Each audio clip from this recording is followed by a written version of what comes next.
My wife left me for another man. She took my own family to their wedding abroad. She texted me, "Don't be home when we get back. Once it's old, it's dead to me." They all returned and saw what I had done. Their smiles vanished. They looked at the empty land and asked each other one terrified question. I just watched from my car and smiled. But before I begin, please like and subscribe to the channel. And we'd love to hear which part of the world are you joining us from. Let us know. Now, let's dive into today's story. The bandsaw hummed its familiar tune, a low mechanical growl that had become as natural to Michael Halden as his own breathing.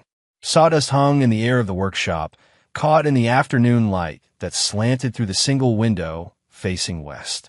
The particles drifted like snow that would never settle, suspended in a world that felt increasingly unreal. Michael ran his thumb along the edge of the walnut board he'd been shaping for the past hour. His father's chisel lay beside it, the handle worn smooth from decades of use. The tool still fit his hand the way it had fit his father's, perfectly, like it had been waiting for someone who understood the language of wood and patience. The phone buzzed against the workbench. He didn't reach for it immediately. There was something in that vibration, some quality to the way it rattled against the old pine surface, that made his gut tighten. Michael had learned long ago to trust those gut feelings, the ones that arrived before conscious thought, the ones that came from some ancient part of the brain that still remembered when hesitation meant survival. He set down the chisel with deliberate care, aligned it precisely with the others hanging on the pegboard his father had installed 40 years ago. Everything in its place. Everything ordered. That's how you build a life that lasted, one careful decision at a time, one board fitted perfectly to the next. The phone buzzed again. Michael picked it up, the screen casting a cold glow across his face. The workshop suddenly felt smaller, the walls pressing in as he read the words that appeared on the screen. "Don't be home when we get back. Once it's old, it's dead to me." The message came from a number he knew better than his own. Amelia, his wife of 19 years. Correction, his soon-to-be ex-wife, though she hadn't bothered with the paperwork yet. Why would she? She'd been too busy planning a wedding to someone else. Michael's jaw tightened, the muscles bunching beneath the stubble he hadn't bothered to shave in 3 days. He read the message again, then a third time, as if repetition might somehow change the words or reveal some hidden meaning he'd missed. But there was no hidden meaning. Amelia had never been subtle. It was one of the things he'd initially found refreshing about her directness, her clarity. He'd mistaken cruelty for honesty back then. He set the phone down slowly, his hand steady. Years of marriage to Amelia Beringer. She'd already taken that last name. He'd seen it on social media, had taught him one essential survival skill. Never show weakness. Never give her the satisfaction of seeing him crack. She collected broken things the way some people collected stamps, displayed them to her friends as evidence of her own strength. The workshop was silent now, except for the distant sound of wind moving through the pines outside. Michael stood and walked to the window, looking out at the house he'd built with his own hands. Every board, every nail, every carefully measured angle. 15 years of his life existed in that structure. Encoded in wood and stone and the sweat that had poured off him during the summer, he'd framed the roof alone because he couldn't afford to hire help. Once it's old, it's dead to me. He pulled up his phone again, navigating to the social media apps he rarely used. It didn't take long to find what he was looking for.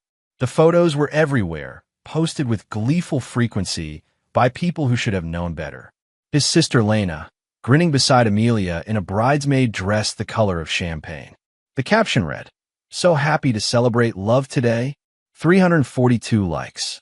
His cousin Harold, arm around Tate Beringer's shoulder, both of them holding drinks with tiny umbrellas. Best destination wedding ever. Hashtag Santorini, hashtag brotherhood. His mother, his own mother, in the front row of the ceremony, tears streaming down her face as Amelia walked down an aisle scattered with rose petals toward a man she'd known for 8 months. Michael saved each photo methodically, creating a new folder on his phone titled Simply Evidence. Not because he planned to use them in divorce proceedings. He was past that kind of thinking now. But because he needed to remember.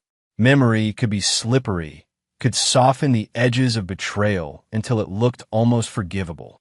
These photos would serve as a permanent record, a reminder that some bridges didn't just burn, they were demolished with carefully placed charges by people you trusted to help you build them. He scrolled further back, finding the engagement announcement from 6 months ago. Amelia and Tate on a beach at sunset, her hand extended toward the camera to show off a ring that probably cost more than Michael made in 3 months. Tate was 33, a motivational speaker who sold confidence to desperate people through YouTube videos and online courses. His most popular video, with 2.3 million views, was titled, "How to Become the Man You Were Meant to Be." Michael had watched it once, sitting in this same workshop while Amelia was supposedly at her book club. He made it 7 minutes before turning it off. The entire video was just borrowed phrases strung together with dramatic pauses, other people's wisdom repackaged as original thought. But it worked. Thousands of comments praised Tate's insight, his authenticity, his life-changing advice. Amelia had fallen for it completely. Or maybe she'd fallen for what Tate represented. Youth, excitement, the promise of adventure. Michael was 47, steady as a foundation, reliable as sunrise. He'd spent his life building things that lasted, but somewhere along the way, lasting had become boring. He moved through the workshop, turning off lights, unplugging tools. The space smelled of sawdust and machine oil, scents that had become inseparable from his sense of self. This had been his sanctuary, the place he came to think, to create, to remember his father. The walls were covered with his father's tools, each one hanging on its designated hook. His father, Robert Halden, had been a carpenter by trade and a builder by nature. He'd taught Michael everything. Not just how to measure twice and cut once, but how to read with grain, how to sense the integrity of a structure before stress tests confirmed it, how to build something that would outlast the builder. "Never let someone tell you what you're worth," his father had said near the end, his voice weakened by the cancer eating through his lungs. "Show them." Michael locked the workshop door behind him and walked toward the house. The gravel crunched under his boots, each step deliberate. The house rose before him, 2 stories of craftsman-style architecture with a wraparound porch and dormers he designed himself. Amelia used to bring friends by for tours, showing off the vaulted ceilings and exposed beams, the custom kitchen with its butcher block counters, the master bathroom with its rainfall shower and heated floors. "My beautiful house," she'd say, gesturing expansively. She never mentioned who'd built it. Visitors assumed they'd hired some expensive contractor, and Amelia never corrected them. Michael climbed the porch steps, noting the slight give in the third board that he'd been meaning to replace. He'd replace it tonight, he decided.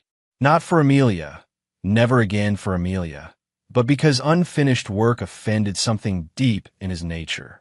Inside, the house felt cavernous and empty despite being full of furniture and possessions. Amelia's taste dominated every room. Minimalist decor, neutral colors, carefully curated pieces that looked expensive whether they were or not. Michael's contributions were invisible, hidden in the bones of the structure itself. The support beams he'd sister-jointed for maximum load distribution. The foundation he'd poured in sections to account for seasonal soil movement. The insulation he'd upgraded twice to keep their heating bills manageable. He walked through the living room, running his hand along the mantel he'd carved from a single piece of cherry wood. Amelia had covered it with photographs in matching silver frames. Most of them featured her. Amelia at various stages of life, Amelia with friends, Amelia on trips Michael had paid for but rarely appeared in. There was one photo of them together from their wedding day. He was smiling in it, genuinely happy, too young at 28 to understand that happiness without vigilance was just another word for naivete. The kitchen still smelled faintly of the coffee he'd made that morning. He'd stood at this counter, drinking from the chipped mug his father had given him, and read the text that Amelia had sent the day before. "You know this isn't working. I need more than you can give." He'd known what that meant. She'd been spending more time on her phone, more nights out with friends, more weekends away at wellness retreats. Michael had chosen to ignore the signs, not out of stupidity, but out of a kind of stubborn hope that if he just kept building, kept providing, kept being reliable, she'd remember why she'd chosen him in the first place. But Amelia didn't want reliable. She wanted excitement that didn't require effort, adventure that came without risk, transformation that demanded no real change. Tate Beringer sold all of that in neat 30-minute packages with cinematic B-roll and inspirational music. Michael walked upstairs, his footsteps echoing in the empty house. The master bedroom looked like something from a magazine spread. White bedding, tasteful art, a statement chair in the corner that no one ever sat in. He'd built the bed frame himself, mortise and tenon joints that would last a century. Amelia had covered it with decorative pillows that served no function except to be removed every night and replaced every morning. He sat on the edge of the bed, the frame solid beneath his weight. No creaking, no give. Perfect construction. But perfect construction didn't matter when the person sleeping beside you was already gone, already building a new life in someone else's blueprint. The betrayal wasn't just Amelia's. That would have been manageable, survivable. People fell out of love. Marriages ended. He'd seen it happen to friends, watched them navigate the aftermath with varying degrees of grace and bitterness. But Amelia had taken his family with her. Lena, his younger sister by 3 years, who'd called him crying when her husband left, who'd stayed in his guest room for 2 months while she put her life back together. He'd co-signed her car loan when no bank would trust her credit.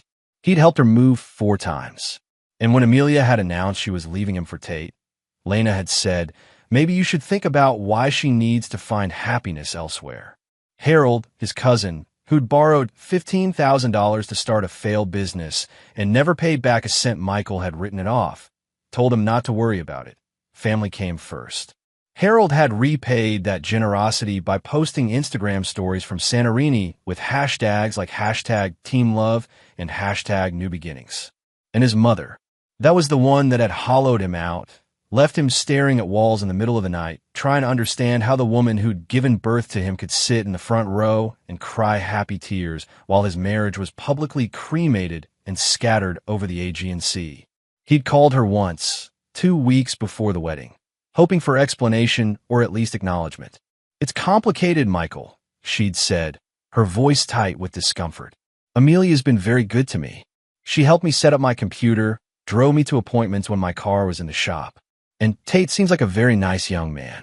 I'm your son. I know that. But I can care about Amelia too. This doesn't have to be about taking sides. Except it was entirely about taking sides, and they'd all chosen the same one, the one that wasn't him. Michael stood, pulling the phone from his pocket again. He opened the photos once more, studying each face. Not with anger anymore, but with something colder, more clinical. He was seeing them clearly now, seeing them the way an engineer sees a structure with hidden flaws, weak points that haven't failed yet but will, inevitably, under the right pressure. They made their choice. Now he'd make his. He walked to the window, looking out over the property. 3 acres of pine and oak, the land sloping gently down toward Cedar Lake. His father had bought this plot 40 years ago for almost nothing, back when Cedar Lake was just a forgotten pocket of North Carolina that no one wanted. He'd built a small cabin here, spent weekends teaching Michael how to fish, how to identify trees by their bark, how to find north without a compass. When his father died, he'd left the land solely to Michael. Not to be divided, not to be sold. Michael's, free and clear. The house had come later, built during the early years of his marriage when he'd still believed in permanence. Once it's old, it's dead to me. Michael turned away from the window, a plan forming in his mind with the same clarity that came when he drafted blueprints. He could see it all at once. The whole structure, every supporting element, every stress point, every connection that made it work. He wouldn't destroy Amelia. He wouldn't have to. He'd simply remove the foundation she'd been standing on. Let gravity and consequence do the rest. But first, he needed to see the lake. The drive to Cedar Lake took 12 minutes. Long enough for Michael to watch the sky turn from late afternoon gold to dusk purple. The roads out here were still gravel and dirt, maintained just enough to keep trucks from bottoming out in the spring mud. Amelia had always hated these roads, complained they were uncivilized, too rural, too far from anything that mattered. Michael loved them. He parked near the public pier, A weathered structure that jutted 50 feet into water, so still it looked like dark glass. No one else was here. Mid-October in North Carolina meant the summer tourists were gone, and it was too early for the few hardy-eyed fishermen who'd show up in December. Michael walked out onto the pier, his boots hollow against the wood. The boards were old but solid. He'd helped replace them 5 years ago when the town council finally allocated funds for repairs. He'd done the work for free, recognizing it as one of those maintenance projects that would never get done right if left to the lowest bidder. He sat on the edge, legs dangling over the water.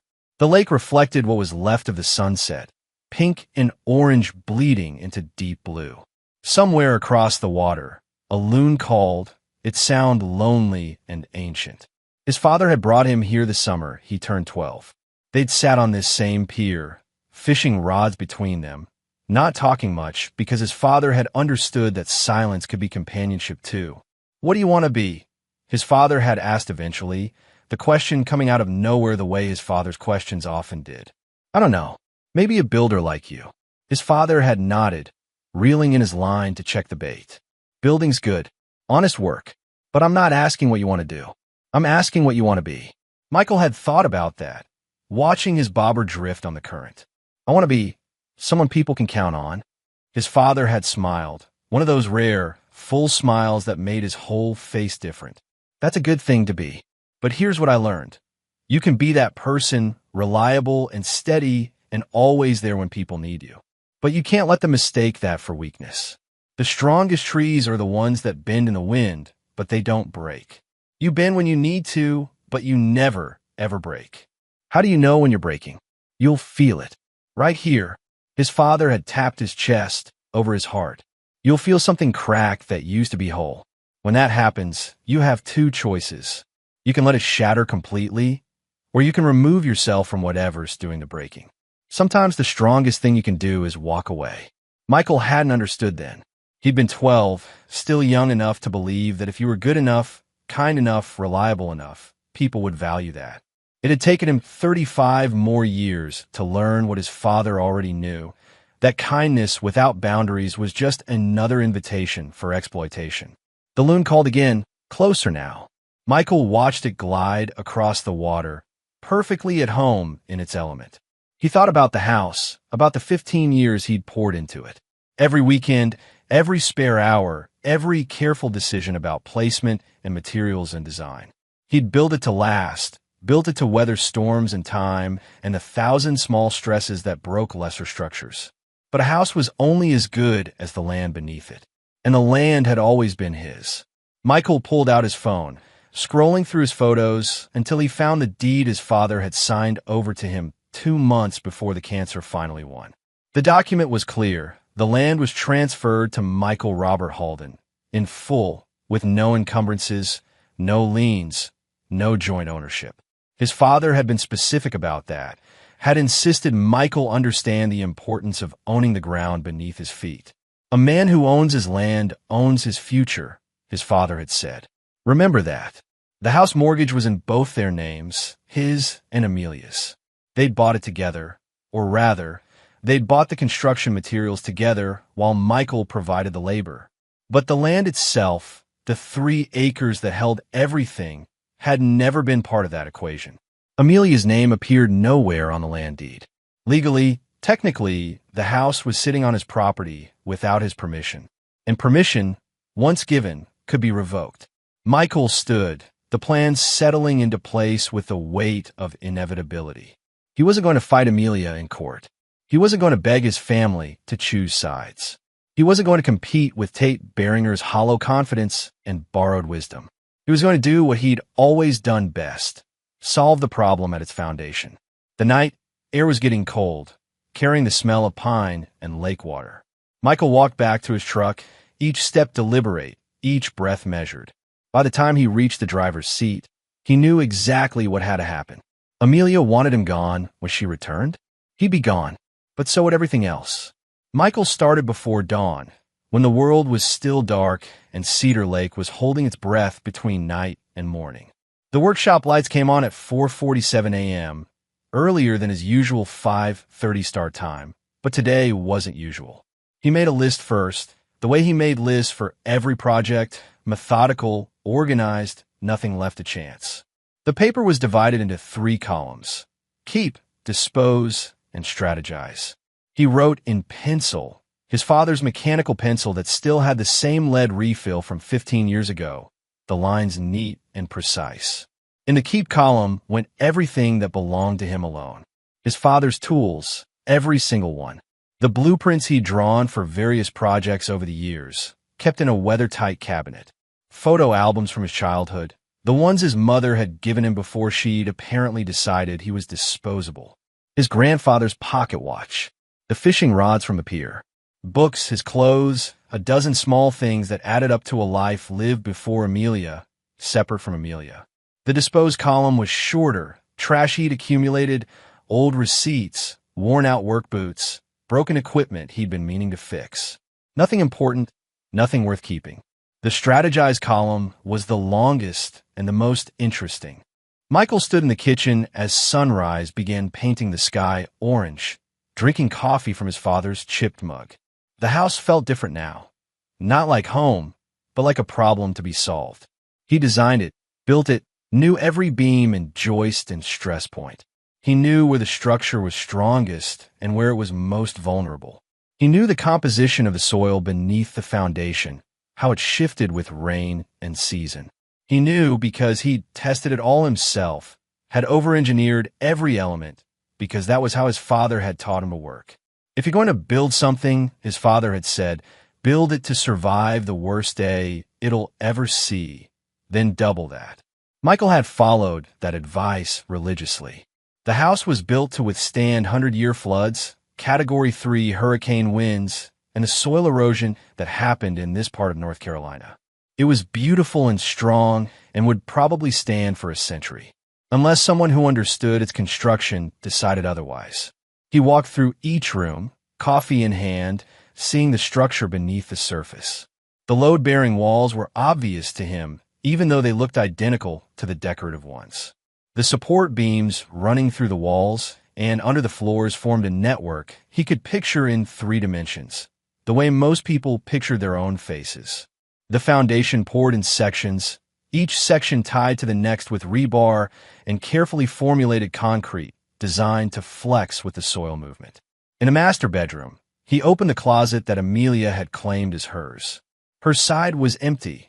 She'd taken everything to Santorini, apparently planning to start fresh when she returned with her new husband. His side still held his work clothes, his winter jacket, the spare tool belt he kept for projects. He pushed aside the hanging clothes, revealing the back wall of the closet. Most people would see just drywall, but Michael saw the small access panel he'd installed during construction. It was barely visible, the seams tight, the paint matched perfectly. He'd put it there for practical reasons. Access to plumbing and electrical without having to tear apart walls. Michael opened the panel, reaching into the space between the studs. His hand found the small fireproof safe he'd mounted there, hidden and forgotten even by him most days. He pulled it out, heavy and cold, and carried it to the bed. The combination was his father's birthday, a number he'd never forget. The safe opened with a solid click, revealing the documents inside. Social security cards, birth certificates, insurance papers, and beneath all of that, a manila envelope he'd filed away and hadn't thought about in years. The deed. Not the deed to the house. That one was in a filing cabinet downstairs. The mortgage still active, the balance being paid down slowly by his steady paychecks. This was different. Michael pulled out the document, unfolding it carefully. The paper was thick, official, bearing the seal of the Randolph County Register of Deeds. It was dated March 15th, 9 years ago, 2 months before his father died. Land deed transfer, 3.2 acres, Cedar Lake, North Carolina. From Robert James Halden to Michael Robert Halden. Transfer type, gift. Conditions, none. Michael read it twice, then a third time, each pass making something settle deeper in his chest. He'd known the land was his. His father had told him that much before he died. But seeing it in legal terms, seeing the absolute nature of the transfer, the complete absence of Amelia's name anywhere on the document, that changed something.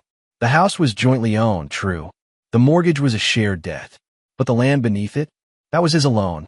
And in North Carolina, you couldn't maintain a structure on someone else's land without their explicit permission. The law was clear about that. Property rights extended from the earth to the sky and everything in between.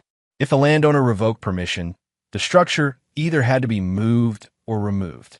Michael sat on the bed, the deed in his hands, understanding flowing through him like cold water.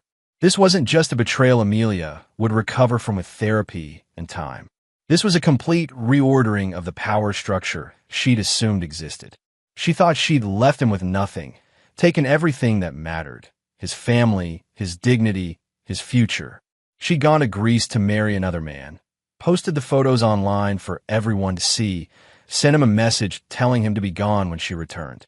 But she'd miscalculated. She'd assumed the house was equally theirs because the mortgage papers said so. She'd probably already consulted a lawyer, probably already had plans for how the divorce would split the assets. The house would be sold, proceeds divided. She'd walk away with half of everything he'd built. Except you couldn't sell a house without owning the land it sat on. Michael stood, carefully folding the deed and putting it in his shirt pocket, right over his heart where he could feel its weight. He walked downstairs, through the living room with Amelia's curated aesthetic, through the kitchen with its custom cabinets, out onto the back porch where he could see the whole property. The land sloped gently toward the lake, covered with pine trees and oak, their leaves starting to turn gold and red. This was his father's land, passed to him, held in trust for whatever future he chose to build. His father had seen something in Michael that Michael was only now beginning to see in himself. A kind of quiet strength that didn't announce itself, but didn't bend either. The strongest trees bend in the wind, but they don't break. Michael wasn't breaking. He was recalibrating. He pulled out his phone and searched for the Randolph County office hours. They open at 8. He'd be there when the doors unlocked. The Randolph County Land Records office was a squat brick building that looked like it had been built in the 1970s and never updated. Inside, the air smelled like old paper and office coffee, the kind of smell that settles into government buildings and never quite leaves. A single clerk sat behind a plexiglass window, pecking at a keyboard with 2 fingers. Michael waited his turn, standing behind a woman arguing about property taxes, her voice rising in that particular pitch of someone who knows they're wrong, but has committed to the argument anyway. The clerk handled her with practiced patience, explaining the same thing 3 different ways until the woman finally left, muttering about government incompetence. Next, the clerk called, not looking up. Michael stepped to the window. "I need to file a land use notification." Now the clerk looked up, slightly more interested. She was maybe 60, with reading glasses on a chain and the resigned expression of someone who'd worked the same job for 30 years. "What kind of notification?" "I own a piece of property on Cedar Lake. There's a structure on it that I need to have removed." The clerk pulled out a form, sliding it under the plexiglass. "You'll need to fill this out. If there's a mortgage on the structure, you'll need to notify the mortgage holder. If there are other owners, they need to sign off too. If the structure has been there more than 7 years, you might need a demolition permit, depending on size and type." Michael took the form, scanning it quickly. It was simpler than he'd expected, almost disappointingly bureaucratic in its straightforwardness. The structure is residential. The mortgage holder is First National Bank. I'm the sole owner of the land. What's the timeline on something like this? Once filed, there's a 30-day notice period for any interested parties to contest. If no one contests, the land use reverts to landowner control, and existing structures need to be removed or relocated within 90 days. And if someone contests, then it goes to county arbitration. But that's rare. Landowner rights are pretty absolute in North Carolina. As long as you own the land free and clear, you get to decide what goes on it. She leaned back in her chair, studying him. "This is about a divorce, isn't it?" Michael met her eyes, keeping his face neutral. "It's about property rights." She nodded slowly. "Uh-huh. Well, property rights it is. Fill out the form, bring it back with a copy of your land deed, and we'll file it. 30-day notice period starts the day we process it. How long does processing take? You bring me everything today before noon. I'll have it processed by end of business." Michael checked his watch. It was 8:47 a.m. I'll be back in an hour. He went home and made copies of everything. The land deed, his driver's license, the mortgage documents showing the structure address. He filled out the form at his kitchen table, his handwriting neat and precise in every box. Reason for land use change. Property owner exercising rights per NC General Statute 1 to 44.1. He wasn't asking for permission. He was notifying them of his decision. By 10:15, he was back at the county office. The same clerk took his paperwork, checking each document with a thoroughness that Michael appreciated. This was someone who did things right, who understood that government work might be slow, but it had to be accurate. Everything looks in order, she said finally. I'll file this today. You'll get a notice in the mail confirming the filing date and the end of the contest period. If no one contests, you'll get a second notice giving you the 90-day window for structure removal. What if I remove the structure before the 90 days? That's your prerogative. The 90 days is a maximum, not a requirement. Once the contest period ends, the land is yours to do with as you see fit. She stamped the form 3 times, each thump of the stamp sounding final and official. Good luck with your property rights situation. Thank you. Michael drove home slowly, taking the long way around the lake. The water was choppy today, wind pushing small waves toward the shore. A few boats were out, probably fishing for the bass that grew fat and lazy in these waters. Normal people doing normal things, their lives uncomplicated by betrayal and revenge that didn't look like revenge at all. He parked in his usual spot and sat in the truck for a long moment, engine ticking as it cooled. The house stood in front of him, solid and beautiful in his. At least, the shell of it was his. Everything inside, the furniture, the appliances, the 1,000 small things Amelia had chosen, that was all hers. He wanted none of it. The next 2 days were a blur of methodical work. Michael moved through the house like an engineer surveying a site, separating his life from the one he'd shared with Amelia. His clothes went into boxes. His books, his tools, his father's possessions. He worked room by room, floor by floor, taking only what belonged to him alone. In the garage, he found the old truck camper his father had used for fishing trips. It was weathered but still sound, and it fit in the bed of his F-250 perfectly. Michael loaded it with his belongings, packing everything with the same care he'd used for a long-term project. Each box was labeled. Each item had its place. Amelia's things he left untouched. Her clothes, her jewelry, her laptop and tablet, the expensive kitchen appliances she'd ordered from catalogs. He didn't hide anything or damage anything.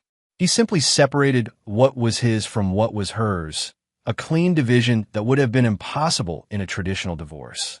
By the evening of the second day, Michael stood in the empty workshop, looking at the space on the walls where his father's tools had hung.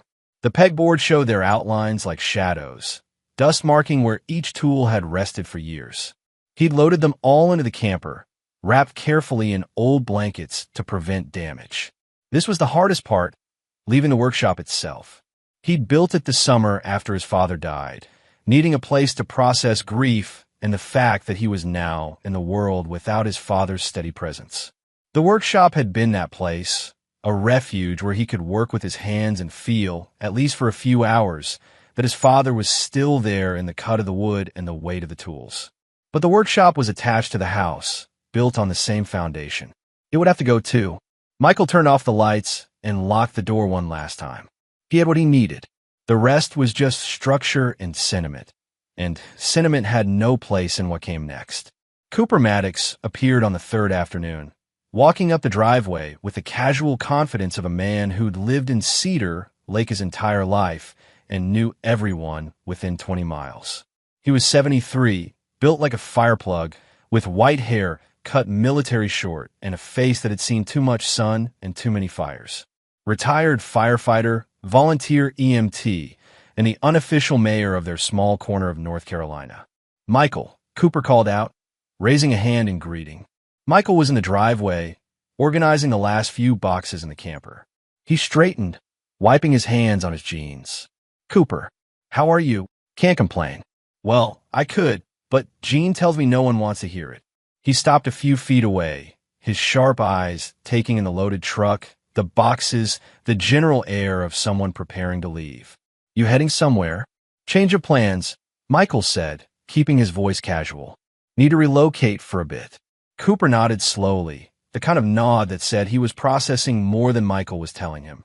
Heard about you and Amelia. Sorry about that. Marriage is hard, even when both people are trying. Michael felt something tighten in his chest, but his face stayed neutral. Yeah, it happens. It does. Cooper looked past Michael at the house. She planning to keep the place? That's still being determined. Uh-huh. Cooper scratched his jaw, a tell that meant he was about to say something he'd been thinking about for a while. Look, I know it's none of my business, and you can tell me to mind my own if you want. But I've known you since you were a kid helping your dad build that pier. You're steady. You're solid. Whatever you're planning, I trust you're doing it right. Michael met his eyes. Cooper wasn't asking for details, wasn't prying. He was just offering what? Support? Understanding? The simple acknowledgement that Michael wasn't crazy for feeling whatever he was feeling. I appreciate that, Michael said quietly. If you need anything, and I mean anything, I'm right down the road. Day or night. You understand? I do. Cooper clapped him on the shoulder, a brief solid contact that somehow said more than words could. All right then. Take care of yourself, Michael. And remember, the best revenge is living well. He walked back down the driveway, hands in his pockets, whistling something that might have been a hymn or might have been an old country song. Michael watched him go, feeling an unexpected warmth in his chest. Cooper had been his father's friend, had helped pour the foundation for this house, had shown up at the funeral and said all the right things without making them sound empty. Good people existed. Michael just needed to remember that they existed outside his family, outside his marriage, in the quiet spaces where actions mattered more than words. He went back to work, loading the last of his essential items. The sun was setting, painting the sky in shades of amber and rust. He stood for a moment, looking at the house he'd built, feeling the weight of what he was about to do. No regrets. That was important. He'd built this place with love and hope and the belief that permanence mattered. Those things had been real at the time, and they'd produced something beautiful. But beauty built on betrayal had no foundation worth preserving. Michael went inside one last time, walking through empty rooms that echoed with his footsteps. He wasn't taking a final sentimental tour. He was checking his work, making sure he hadn't missed anything that belonged to him. The house was clean, organized, all of Amelia's possessions carefully left in place. When she returned, she'd find everything exactly where she'd left it, minus only Michael himself and the things that had been his before they'd ever met. In the master bedroom closet, he opened the hidden panel one more time. The safe was already in the camper, but he wanted to check the space itself, make sure there was nothing else tucked away and forgotten. His hand brushed against something in the back corner, paper folded thick. He pulled it out, opening it in the dim light from the bedroom. Blueprints. His original designs for the house, hand-drawn before he'd transferred them to CAD software for the permit office. He studied them, noting the changes he'd made during construction, the adaptations required by soil tests and material availability. Every line represented a decision, every notation a problem solved. And there, in the bottom right corner, a detail he'd forgotten he'd included, a notation about the foundation's vulnerability points, the places where careful stress could cause catastrophic failure if someone knew where to apply pressure. He'd included it as a safety warning to himself, a reminder to reinforce those areas during construction. He'd done that reinforcement, had over-engineered those points to ensure they'd never fail. But reinforcement could be reversed if you knew what you were doing. Michael folded the blueprints and added them to his collection. They weren't evidence of planning. They were just his original designs, perfectly legal to possess. But they were also a map to the house's structural weaknesses, a guide to exactly how the building could be brought down if necessary. If someone who understood engineering wanted to. If someone who'd built the house in the first place decided it was time for it to come down. He locked the house behind him for the last time, pocketing the key. The gesture felt symbolic. He still had legal access because his name was on the mortgage, but after tonight, he wouldn't be coming back. Not to live, not to visit, not to remember. Michael climbed into his truck, started the engine, and drove to the cabin on the far side of Cedar Lake. His father had built it 40 years ago as a weekend retreat, a single-room structure with a loft and a stone fireplace that drew perfectly. Michael had maintained it over the years, keeping the roof sound and the windows sealed, treating it as a backup plan he'd never thought he'd need. He needed it now. The cabin was dark when he arrived, surrounded by pines that whispered in the wind. He unlocked the door, flipped on the generator, and watched as lights flickered to life inside. The space was small but sufficient: bed, kitchen area, bathroom, workspace. Everything a person needed and nothing they didn't. Michael unloaded the camper systematically, finding a place for each item. His father's tools went on hooks he'd installed years ago, their weight familiar and reassuring. His clothes in the small closet, his books on the shelf by the fireplace.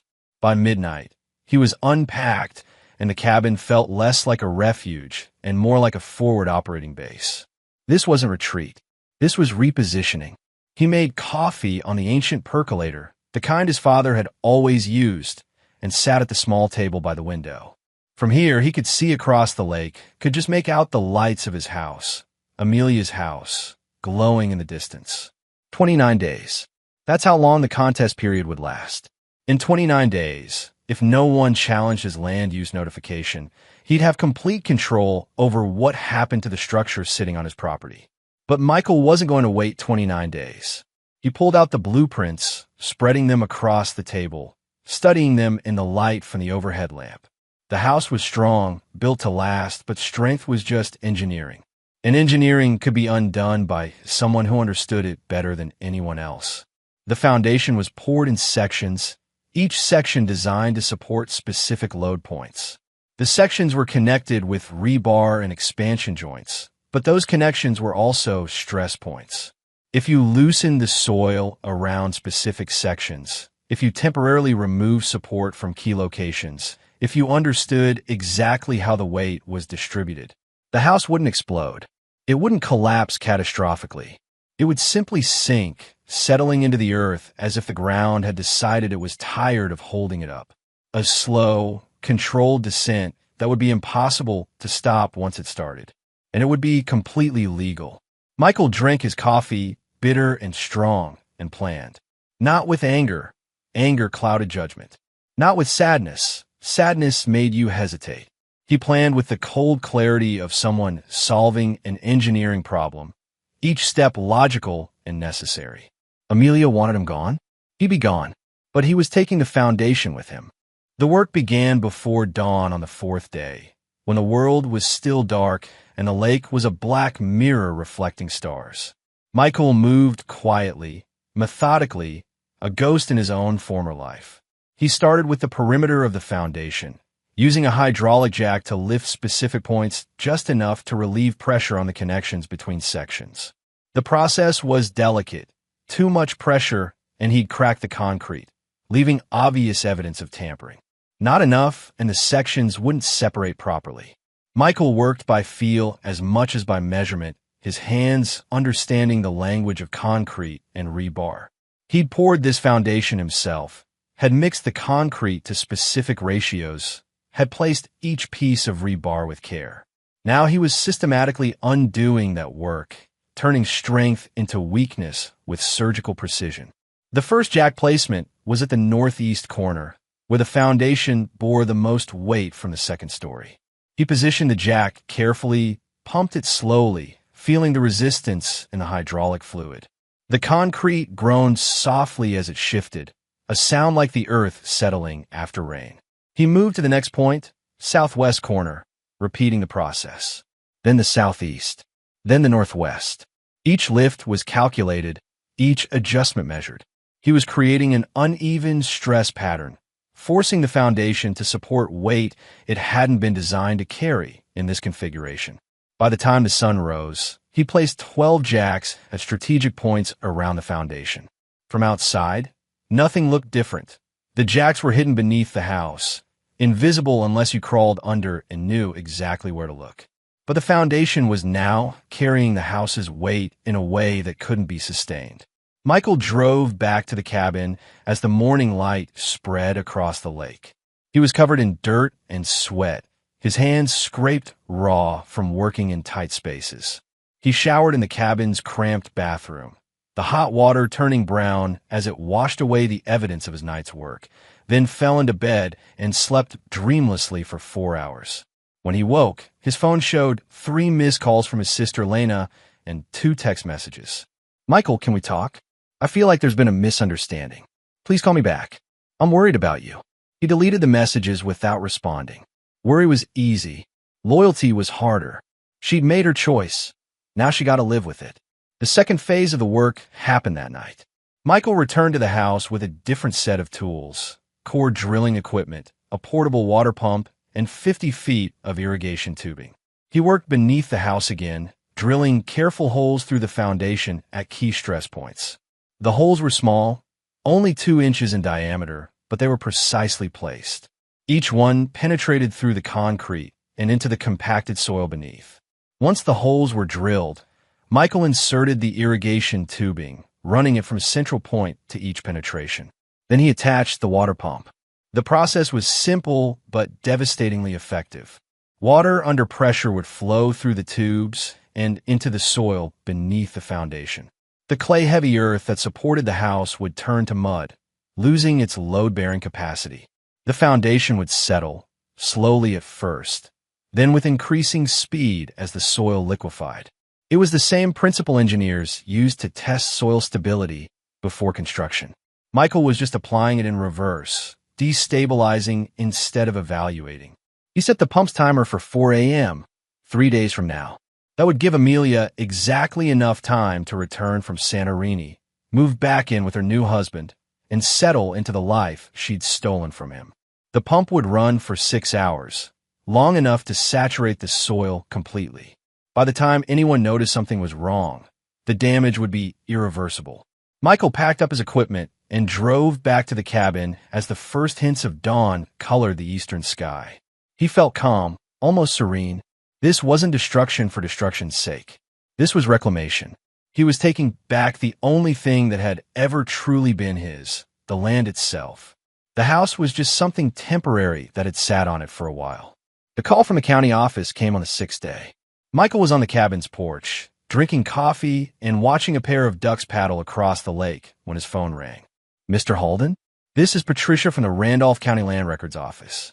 I'm calling to inform you that your land use notification has been processed and entered into the public record. The 30-day contest period begins today. Thank you. I'm also required to inform you that we've notified First National Bank of your filing, as they hold the mortgage on the structure. They have the right to contest the notification. I understand." And Patricia paused, and Michael could hear papers rustling. "I'm also required to inform you that we've attempted to notify any other parties with legal interest in the property. In this case, that would be Amelia Halden, listed as co-owner of the structure. However, we don't have a current contact for her. She's in Greece, Santorini. She'll be back in 3 days." "I see. Well, we'll send notification to the home address. If she doesn't receive it, that's not your responsibility. The law only requires good faith effort at notification." Michael thanked her and ended the call. So the bank knew, and Amelia would know soon. Neither of them could stop what was coming, but at least they'd been told. That satisfied the legal requirement and, more importantly, his own sense of fairness. He'd warned them. What they did with that warning was up to them. The next 2 days passed in a strange, suspended state, like the pause between lightning and thunder. Michael worked on small projects in the cabin, fixing a loose board on the porch, replacing the weather stripping around the windows, organizing his father's tools in the workshop space he was setting up in the corner. He didn't go near the house. There was no need. The pump was set, the timer programmed, everything ready. He just had to wait. On the evening of the 8th day, Michael's phone buzzed with a notification from his home security camera, the one he'd installed years ago to monitor the property when they traveled. He opened the app, watching as a shuttle van pulled into the driveway. The wedding party was home. Amelia stepped out first, laughing at something someone had said. She was wearing a white sundress and oversized sunglasses, her skin tan from the Greek sun. She looked happy, radiant, like someone who'd just had the best week of her life.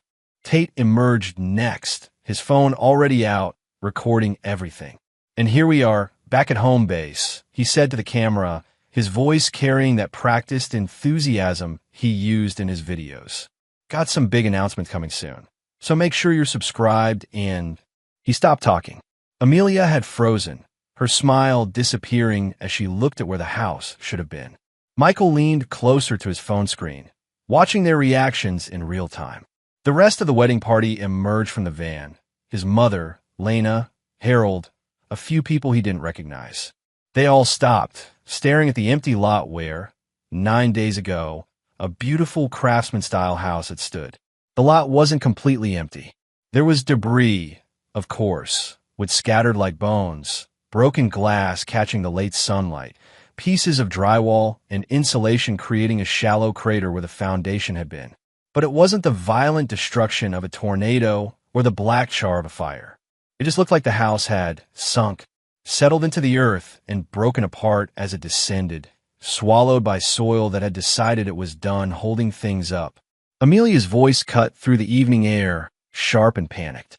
What happened? What the hell happened? She pulled out her phone, probably calling 911. Michael could see her pacing, gesturing wildly with her free hand while she talked. Tate was still recording, his practiced smile replaced by confusion and something that looked almost like fear. Michael closed the app. He'd seen enough. He went inside the cabin, made himself dinner, scrambled eggs and toast, simple and satisfying, and ate while reading a book about timber framing he'd been meaning to get to for months. Outside, the light faded from the sky, stars emerging one by one. His phone buzzed repeatedly, calls from Lena, from Harold, from numbers he didn't recognize. He silenced it and kept reading. They'd be figuring it out now. The police would arrive, would see no signs of arson or explosives or vandalism. Maybe they'd bring in a structural engineer who would examine the debris and find evidence of soil liquefaction, hydraulic jack marks, the irrigation tubes. Or maybe they wouldn't look that closely. Sometimes houses just failed, foundations settled, things fell apart. Either way, there was nothing illegal about what Michael had done. He'd never damaged Amelia's property. Legally, the house had been sitting on his property without permission, and he'd exercised his right to remove it. The fact that he'd done it before the 30-day contest period ended was aggressive, sure, but not illegal. Landowner rights in North Carolina were absolute. By the time Michael finished his book and got ready for bed, the cabin was dark except for the small lamp by his chair. He stood at the window, looking across the lake toward where his old house had been. He could see lights over there, police flashers, probably, and work lights if they brought in equipment to assess the damage. He felt nothing but a cool, settling sense of completion, like finishing a difficult build, stepping back to examine the work and knowing it was done right. Tomorrow, they'd come looking for him. Tomorrow, there would be questions and accusations, and probably lawyers. But tonight, Michael Halden slept better than he had in months, in a cabin his father had built, on land that had always been his and always would be. The convoy arrived at the cabin around 10 the next morning. 3 cars, one of them a sheriff's cruiser. Michael was on the porch, working on a piece of maple he was turning into a cutting board. When they pulled up, he'd known they'd come. He'd been ready since dawn. Sheriff Tom Breslin emerged from the cruiser first, a man in his mid-50s with the careful, measured movements of someone who'd learned early that rushing led to mistakes. Michael had gone to school with his son, had helped Tom build a shed 5 years back. "Michael," Tom said, approaching the porch with his hands visible and empty. "Tom." Michael set down his carving knife, wiped the wood dust from his hands. "We need to talk about what happened at your property." "Amelia's property," Michael corrected. "The structure was jointly owned. The land was mine." Tom nodded slowly. "That's what I'm hearing. Mind if we sit and discuss this?" Michael gestured to the porch chairs. Tom climbed the steps and sat, his uniform creaking with the movement. Behind him, Amelia had emerged from the second car, along with Tate and a woman in a business suit who had lawyer written all over her. "Stay in the car," Tom called back to them. "I'll handle this." Amelia started to protest, but the lawyer put a hand on her arm, stopping her. They retreated slightly, but Amelia's glare could have cut through steel. Michael met her eyes for just a moment, then returned his attention to Tom. What happened to the house, Michael? Foundation failure. Soil liquefaction under the load-bearing sections. Happens sometimes, especially with clay-heavy earth and improper drainage. Michael's voice was calm, factual. I filed a land use notification with the county 8 days ago. The structure was sitting on my property without current authorization. You built that house. I did, with my own hands, over 15 years. And now it's gone. The structure is gone, Michael agreed. The land is still there. Still mine. Tom was quiet for a moment, studying Michael's face. The county engineer is looking at the site now. He says the collapse was consistent with hydraulic jack usage and intentional soil saturation. He found equipment marks under what's left of the foundation. Is there a question in there? Did you intentionally bring down that house? Michael met his eyes. I exercise my rights as a landowner to modify structures on my property. The house was never properly authorized to exist on that land. I should have required formal approval for myself as landowner before construction began, but I was young and didn't know better. Once I became aware of the legal situation, I took steps to correct it. That's lawyer talk, Michael. Did you or did you not intentionally destroy that house? I removed an unauthorized structure from my property using methods consistent with safe demolition practices. I ensured no one was in or near the structure when the removal occurred. I followed all applicable safety guidelines. And most importantly, I own the land. What happens on it is my decision. Tom leaned back in his chair. You know this is going to end up in court. Probably. Amelia's lawyer is already talking about filing charges. Criminal mischief, destruction of property, maybe even domestic terrorism. Michael allowed himself a small, cold smile. Domestic terrorism. For removing a structure from my own land. Her lawyer's reaching. But criminal mischief might stick, depending on how the judge sees it. Then we'll let a judge decide. I have full documentation of the land ownership, the mortgage situation, my legal right to control structures on my property.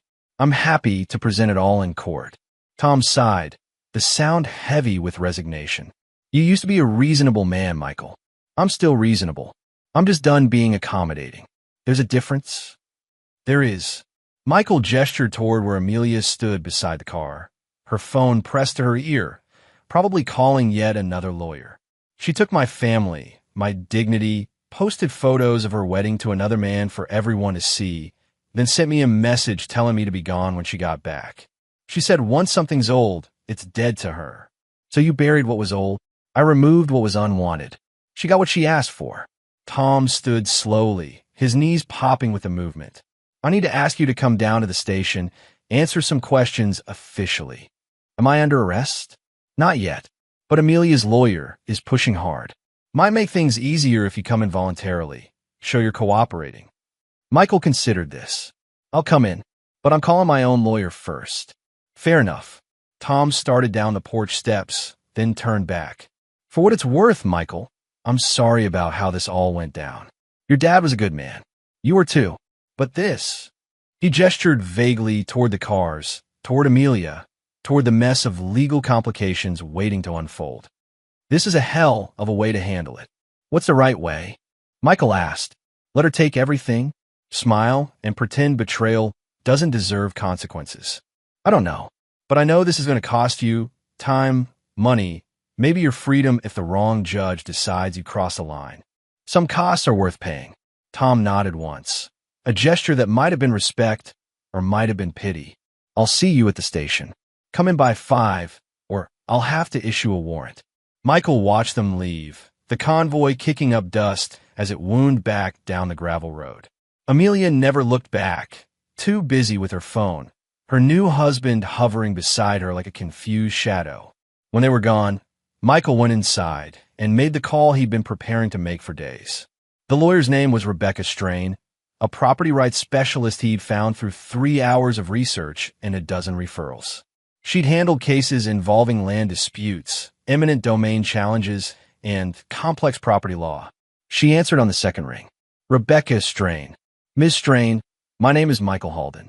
I need representation for a property rights case that's likely to involve criminal charges. Tell me what happened. Michael told her, laying out the facts without embellishment or emotion. The land ownership, the marriage breakdown, the house removal, the legal filings. When he finished, there was a long pause on the other end. That's one of the most aggressively legal property disputes I've ever heard, Rebecca said finally. You technically have the law on your side, but you're going to face a prosecutor who will argue intent to harm, malicious destruction, all kinds of angles to make this look like revenge rather than property rights. It was both. Don't say that in court. But there was something in her voice that might have been approval. Meet me at the sheriff's station at 4:30. Don't answer any questions without me present. Don't make any statements. Don't explain anything. Understood. And Michael, this is going to get expensive and ugly. Are you prepared for that? I am. Good. See you at 4:30. The interrogation room at the Randolph County Sheriff's Department was exactly what Michael expected. Gray walls, a metal table, uncomfortable chairs, a mirror that was obviously one-way glass. He sat with Rebecca on one side of the table, while Sheriff Breslin and Amelia's lawyer, whose name turned out to be Catherine Voss, sat on the other. Catherine was late 40s, sharp-featured, with the aggressive confidence of someone who'd won more cases than she'd lost. She started the questioning before Tom could, leaning forward with her hands folded on the table. Mr. Halden, you admit to destroying the house at 1847 Lakeview Road? Rebecca held up a hand. My client admits to removing an unauthorized structure from his property. The word destroying implies criminal intent, which we dispute. The structure was worth $400,000. It took 15 years to build, and your client brought it down in a matter of hours using equipment and expertise specifically designed to cause maximum damage. The structure was sitting on my client's land without proper authorization. North Carolina law is clear. Landowners have absolute right to determine what structures exist on their property. My client followed legal procedures by filing a land use notification with the county. A notification that started a 30-day contest period. Catherine shot back. He didn't wait 30 days. He took action within the contest window, which suggests he was trying to prevent any legal challenges. The 30-day period gives interested parties the right to contest. No one contested. Therefore, my client was free to act. No one had time to contest because he moved before anyone even knew about the notification. Rebecca smiled thinly. That's not my client's problem. The law requires notification, not waiting. If the interested parties, including your client, Mrs. Beringer, failed to monitor public records, that's their oversight. Tom Breslin cleared his throat. Let's set aside the legal technicalities for a moment. Michael, I want to ask you directly. Did you do this to hurt Amelia? Michael looked at Rebecca, who nodded permission to answer. I did this to reclaim my property, Michael said quietly. Amelia chose to leave our marriage. She chose to take my family with her to her wedding. She chose to send me a message saying once something's old, it's dead to her. I didn't hurt her. I simply removed something she'd made clear she no longer valued. The house had monetary value. The land had greater value, Michael interrupted. And the land was always mine. She could have bought it from me. She could have negotiated. She chose not to. She chose to assume she had rights she didn't actually have. Catherine's face reddened. This is textbook revenge. You were angry about the divorce, so you destroyed your shared property to hurt her. Correction, Rebecca interjected smoothly. He removed a structure from his property to exercise his legal rights. If Mrs. Beringer is emotionally hurt by that, it's unfortunate, but emotional harm isn't criminal.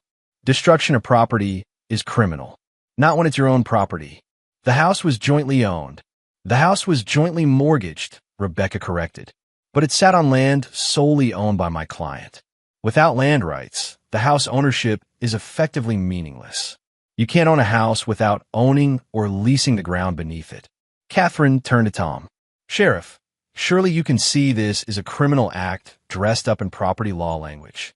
Tom looked uncomfortable, caught between the law he was supposed to enforce and the reality that Michael technically hadn't broken it.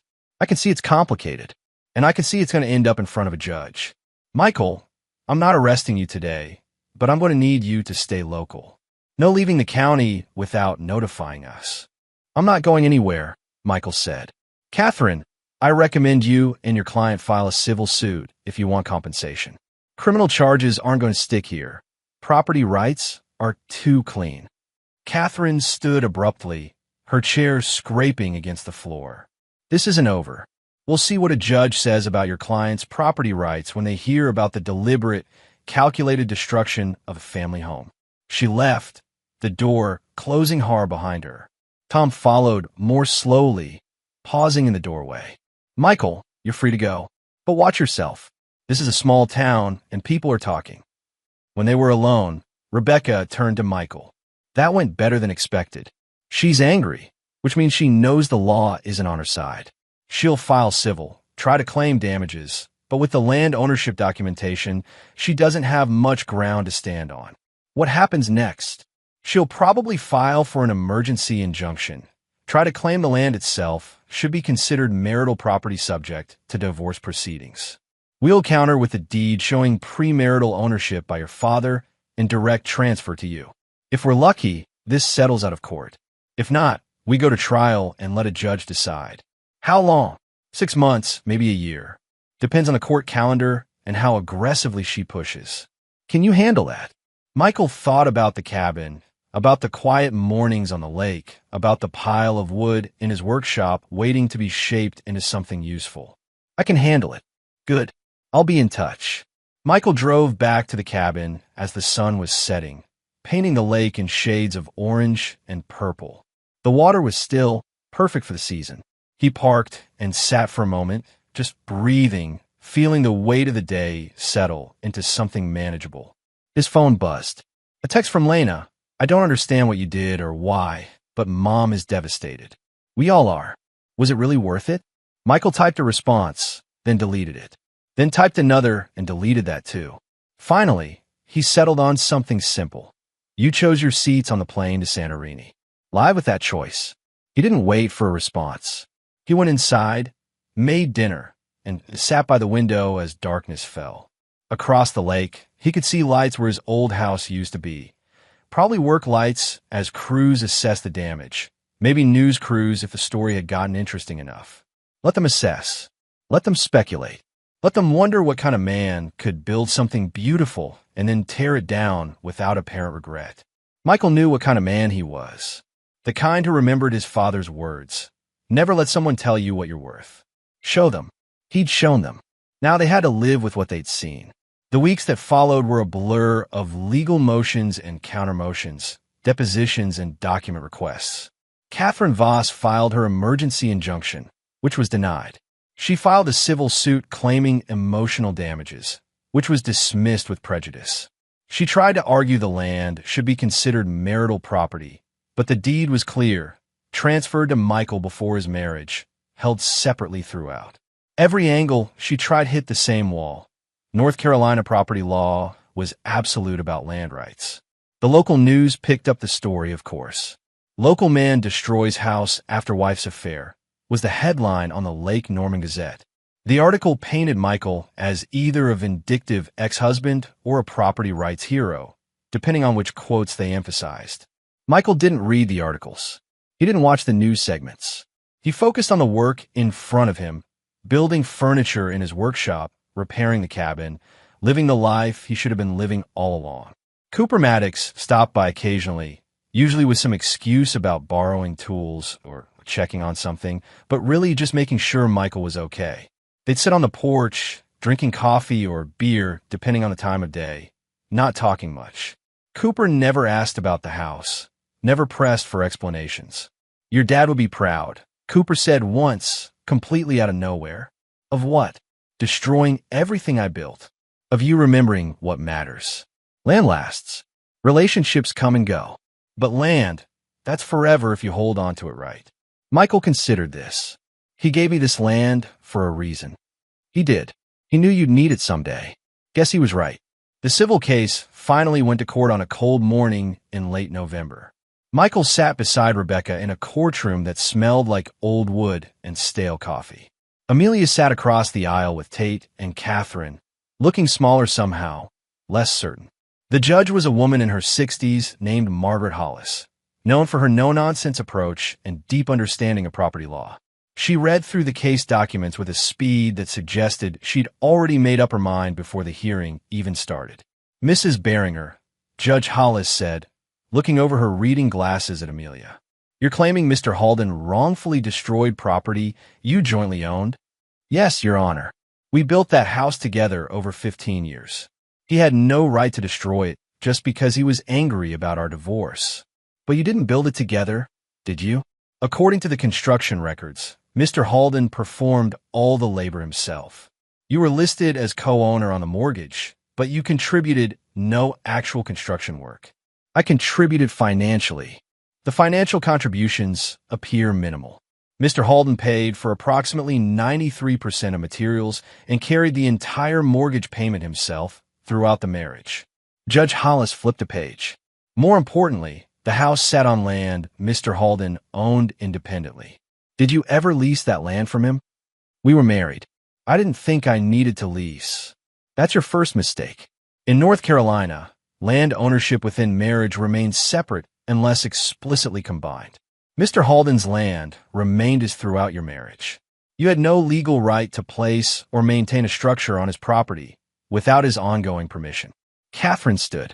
Your Honor, Mrs. Beringer had a reasonable expectation that her marital home. Expectations aren't legal rights, Counselor. Mr. Halden followed proper procedures by filing a land use notification. That notification started a contest period during which interested parties could challenge the action. No one challenged. Therefore, Mr. Halden was within his rights to proceed with structure removal. He didn't wait for the full 30 days. The law doesn't require waiting. It requires notification. That notification was provided. If Mrs. Beringer failed to monitor public records or respond in time, that's not Mr. Halden's responsibility. Judge Hollis set down the papers and fixed Amelia with a steady look. Mrs. Beringer, I understand you're hurt. Divorce is painful, and watching a home you lived in disappear must feel devastating. But hurt feelings don't override property law. Your ex-husband owned the land. He had every right to determine what structures existed on that land. The fact that he exercised that right in a way you find hurtful doesn't make it illegal. So he just gets away with this? Amelia's voice cracked. He destroys everything out of spite and faces no consequences?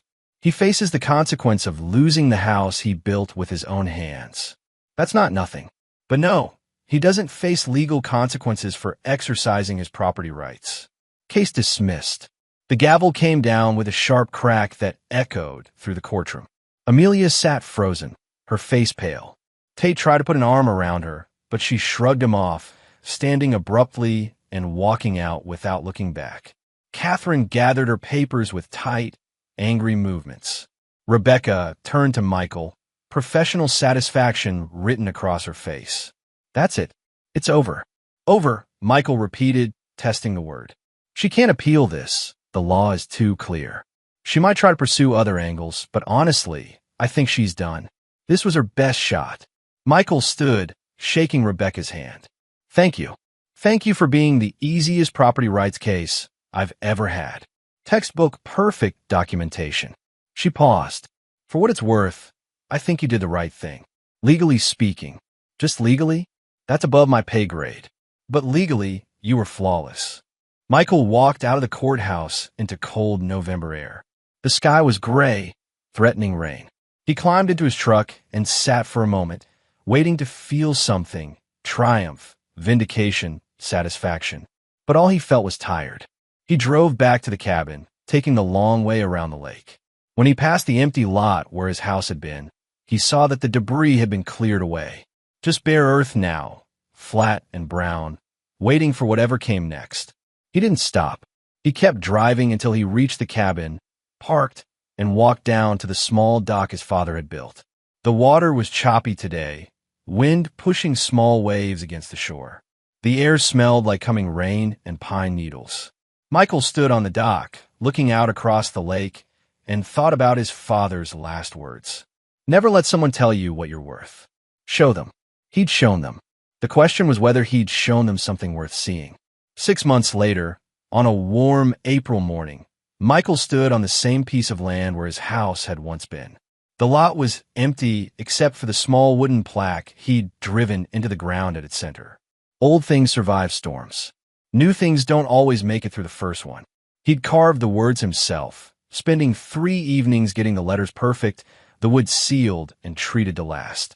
It was cedar, naturally rot-resistant, chosen because cedar represented endurance. Cooper Maddox stood beside him, hands in his pockets, studying the plaque. That's one way to make a point. It's the only point that matters. You going to rebuild here? Sell the lot? Michael had thought about that question for months. The land was his, free and clear. The mortgage on the house had been settled through insurance. Not full value, but enough. He could build again if he wanted to. Could sell for a significant profit now that Cedar Lake was becoming trendy with remote workers looking for quiet places. Neither, Michael said. I'm going to let it rest. Let the grass grow back. Let the trees reclaim it if they want to. This land held something for a while, but that something is gone now. Better to let it be empty than to fill it with something that doesn't belong. Cooper nodded slowly. Your dad would understand that. I think so. They stood in comfortable silence, watching the wind move through the pines. In the distance, Michael could hear the sound of construction. Someone building a new house 2 lots over, the sound of saws and hammers familiar and almost comforting. His phone buzzed. A text from Lena. I want to talk. Please. I understand now why you did what you did. I'm sorry. Michael read it twice, then put the phone away without responding. Maybe someday he'd be ready for that conversation. Maybe someday the hurt would fade enough that forgiveness seemed possible. But not today. Today he was still remembering the photos from Santorini, the smiling faces of people who should have known better.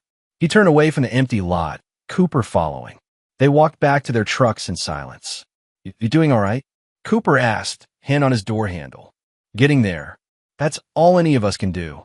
Michael drove back to the cabin, where a piece of walnut waited on his workbench. He was making a rocking chair, his first attempt at furniture that moved. The design was complicated, the joinery challenging, but he had time now. All the time in the world. He spent the afternoon working, his hands steady, his mind clear. The rhythmic sound of the tools, plane, chisel, sandpaper, became a kind of meditation. This was what he'd missed during the years of marriage, of trying to be what Amelia wanted instead of who he actually was. This quiet focus, this patient creation of something that would last. When the sun started setting, Michael put his tools away and walked down to the dock. He'd started doing this every evening, sitting at the edge of the water while the sky performed its daily transformation from blue to purple to black. Tonight, the water was perfectly still, reflecting the clouds like a mirror. A loon called from somewhere across the lake, its voice lonely but not sad, just present, existing in its own space without needing validation or company. Michael thought about Amelia, wondering where she was, whether she was happy with Tate, whether their relationship would survive now that the excitement of betrayal had faded into the mundane reality of daily life. He hoped she was happy in a distant, detached way. Not because he'd forgiven her, he hadn't, wouldn't, never would, but because her happiness or unhappiness had ceased to matter to him. She was someone who'd existed in his life for a while, like the house had existed on this land. And now both were gone, and the land remained, and he remained, and that was enough. His phone buzzed again. He almost ignored it, then saw it was Cooper. Jean made too much chili. Come over for dinner? Michael smiled, a real smile that felt almost foreign on his face. Be there in 20. He walked back to the cabin, locked it up, and drove the gravel road to Cooper's place. The lights were on inside, warm and inviting. Jean opened the door before he could knock, pulling him into a hug that smelled like cooking spices and laundry soap. There you are. We haven't seen you in weeks. I was starting to think you turned into a hermit. Just busy, Michael said. Too busy for friends? That's not how your daddy raised you. They ate dinner at Cooper's kitchen table, chili and cornbread and sweet tea, simple food that tasted like care. The conversation flowed around topics that mattered and topics that didn't, a comfortable mix that required no performance, no pretense. When Michael finally drove home that night, the cabin waiting for him in the dark, he felt something he hadn't felt in a long time. Not happiness exactly, but something close to it. Contentment, maybe. The sense that he was exactly where he needed to be, doing exactly what he needed to do. He sat on the porch, a blanket wrapped around his shoulders against the spring chill, and looked across the lake. No lights where his old house used to be. Just darkness and stars, and the endless quiet of land that had been there before him and would be there after. Michael had learned what his father tried to teach him, that strength wasn't about never bending, but about knowing when to walk away. He'd walked away from a marriage that was killing him slowly. He'd walked away from a family that chose betrayal over loyalty. He'd walked away from the house he'd built with his own hands. And in walking away, he'd found what had been there all along: the land, the cabin, the quiet life he'd been meant to live. He didn't forgive. He didn't forget. He simply reclaimed what was always his and built something new with it. Not a house this time, but a life. And that life, solitary and quiet and entirely his own, was more than enough. The wind picked up, moving through the pines with a sound like distant conversation. Michael pulled the blanket tighter and closed his eyes, listening. The land was speaking the way it always had. He just hadn't been quiet enough to hear it before. Now he heard it clearly. You belong here. You always have. Nothing else matters. Michael Halden, 47 years old, alone but not lonely, broken but not shattered, sat on his father's porch in his father's cabin on his father's land and finally understood what it meant to be home. Not the structure, not the people, just the ground beneath your feet and the knowledge that no one could take it from you unless you let them. And Michael would never let them again.